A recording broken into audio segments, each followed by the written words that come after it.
بسم اللہ الرحمن الرحیم۔ اگر تاریخ کی بات کی جائے تو یہ انسان کی پہنچ سے کافی دور ہے۔ آج کی ویڈیو میں اس دنیا کی اولڈسٹ کنٹریز کے بارے میں بات کرتے ہیں۔ Welcome to the point. Number 10 پہ نام آتا ہے یونان کا۔ یونان آج کی دنیا میں کوئی عظیم کارنامہ سار انجام دینے کے لیے مشہور نہیں ہے، مگر دراصل یونان نے ہی اس دنیا کو اینشینٹ کا صحیح مطلب بتایا تھا۔ یورپ کی پہلی ایڈوانسڈ سیویلائزیشن 3200 قبل از مسیح یونان میں پروان چڑھی تھی۔ 508 BCE میں اس دنیا کا پہلا ڈیموکریٹک سسٹم یونان کے شہر ایتھنز میں متعارف کرایا گیا۔ یونان کی تاریخ کے ایسے بہت سے واقعات ہیں جو کہ آج کے مغرب سے مطابقت رکھتے ہیں۔ مثال کے طور پر اولمپکس میں میراتھن کی ریس کو لے لیں۔ اس ریس کا آغاز بھی گریس کے شہر ایتھنز سے ہوا تھا۔ نمبر 9 پہ نام آتا ہے چائنا کا۔ چائنا تاریخ کے پنوں میں سے ایک اور پنا ہے۔ دی شینگ جو کہ چائنا کا ایک مشہور خاندان ہے جس نے 11ویں سے 17ویں صدی تک اس پر حکومت کی۔ اس کو ایک زمانے میں محض مت سمجھا جاتا تھا، مگر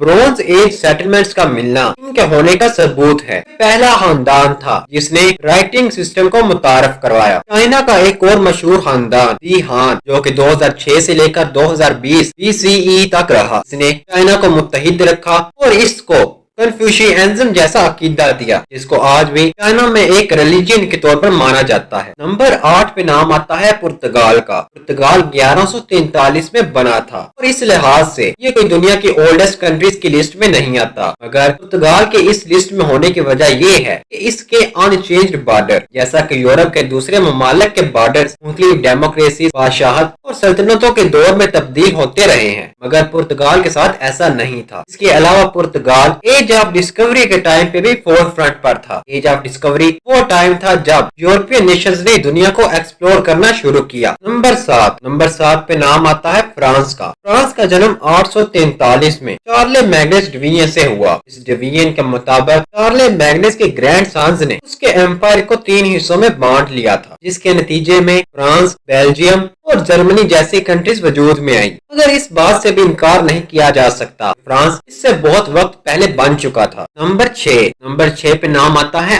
آرمینیا کا۔ آرمینیا کے لوگ یہودیوں کی طرح ہجرت کرنے کے لیے مشہور ہیں، مگر پچھلے 2600 سالوں سے ان کے پاس رہنے کے لیے اپنا ایک ملک ہے، آرمینیا۔ آرمینیا کا وجود 6th سینچری BCE میں ہوا۔ یریوان جو کہ اس وقت آرمینیا کا کیپٹل ہے 782 BCE میں بنا۔ آرمینیا دنیا کا پہلا ملک تھا جس نے کرسچینٹی کو ایز این آفیشل ریلیجن اپنایا، اور آرمینیا کے لوگ آج بھی اپنے پرانے اپوسٹولک چرچ کے ساتھ جڑے ہوئے ہیں۔ آرمینینز اور جیوز کے درمیان ایک چیز یہ بھی کامن ہے کہ عثمان امپائر کے ہاتھوں ان دونوں کی نسل کشی کی گئی تھی۔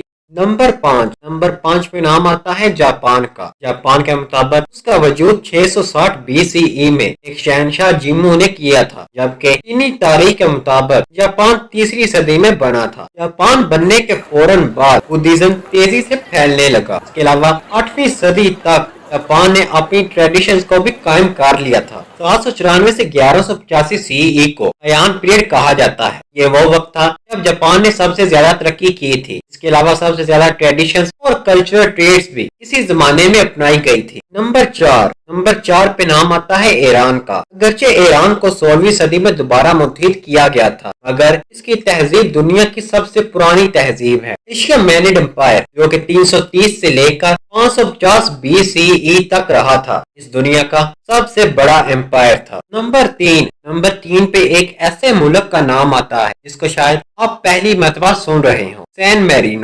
میرینو یورپ کا تیسرا سب سے چھوٹا ملک ہے۔ سین میرینو کا وجود 301 CE میں ہوا۔ ایک سٹونز میسن مارکوس جو کہ اپنے ملک کروشیا سے اس لیے بھاگا کیونکہ وہ اپنے مذہب کرسچینٹی سے خوش نہیں تھا، اس نے اس ملک کی بنیاد رکھی۔ اس ملک کا اپنا کوئی آئین نہیں ہے، البتہ 1600 میں ایک ڈیفیکٹو کانسٹیٹیوشن بنایا گیا تھا جس پر یہ ملک آج بھی چل رہا ہے۔ نمبر 2 پہ نام آتا ہے ایتھوپیا کا۔ دنیا کی بہت سی پرانی تہذیبوں کے آثار ایتھوپیا سے ہی دریافت کیے گئے تھے۔ ایتھوپیا کا وجود 2ری صدی عیسوی سے ہوا۔ ایتھوپیا واحد افریقن کنٹری ہے جس کو آج تک کسی بھی یورپ ملک نے کولونائز نہیں کیا، کیونکہ اس نے تمام انویڈنگ پاورز کو شکست۔ پہلی جنگ عظیم کے وقت جب لیگ آف نیشنز قائم کیا گیا تو ایتھوپیا واحد انڈیپینڈنٹ افریقن کنٹری تھا۔ نمبر 1 پہ نام آتا ہے ایجپٹ کا۔ اگرچہ ایجپٹ کی آج کی اور پرانی تہذیب میں بہت سملیرٹیز ہیں۔ ایجپٹ کی پرانی تہذیب 6 صدی عیسوی سے شروع ہوتی ہے۔ ایجپٹ کا ہیروگلائفس یونیفارم کے بعد دنیا کا دوسرا سب سے پرانا رائٹنگ سسٹم ہے۔ مینس نے 3150 BCE میں پہلی یونیفائیڈ کنگڈم بنائی۔ 30 خاندانوں کے بعد مصر پہلے فارسی اور پھر یونانی حکومتوں کے پاس چلا گیا۔ اس کے فوراً بعد یہ ایک اسلامی حکومت کے ماتحت چلا گیا۔ اس وقت سے اب تک مصر ایک اسلامی اکثریتی ملک ہے۔